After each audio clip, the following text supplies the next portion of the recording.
Hi, everybody. This is Cassie Clancy with Pipe Reline Solutions. It is Trenchless Tuesday, July 16th. I am going to be talking about a project that I looked at about 6 weeks ago with the city of Caldwell. It's a really cool project in the fact that it had one product specified, but I felt like there was maybe another product that could also be an option for this, and then really come down to letting a contractor to decide what methodology they would like to use in installation.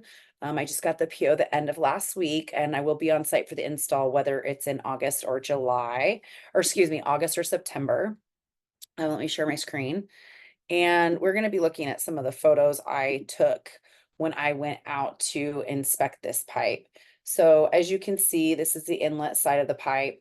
I did my best to get down in there without waders on. The water was moving very heavy 6 weeks ago. This is an irrigation canal, so this is also high flow for them. This will get done towards the end of the season.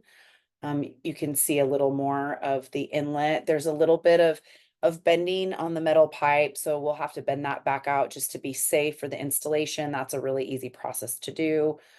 Here's kind of a zoomed up look at it. So right here, just a little bend on the lip, actually not too concerning from the inlet.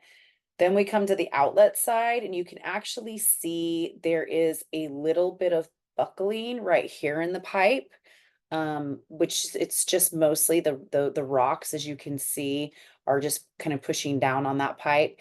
The other thing the city is doing is this is a highly trafficked road, and they want to prepare for the road to be expanded at some point, probably in the very near future.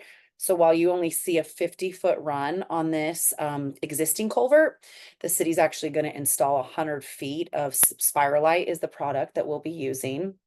This is kind of a view from further back, so you can see what that roadway looks like up top. I was there at about 8 in the morning, 8:15 in the morning. So I didn't have a lot of traffic coming at that point, only because most people were at work already. But you can see that we've got a lot of room for laying down pipe in this side, as well as we've got a little ravine that we'll be able to drop that Spirolite down.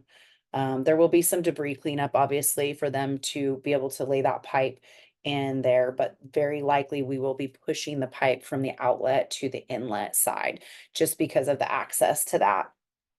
So this is interesting. One of the reasons this pipe was chosen was because it has a little bit more flexibility than the other product when it comes to being able to push down on it, but also it has a much thicker wall than the other product that was available.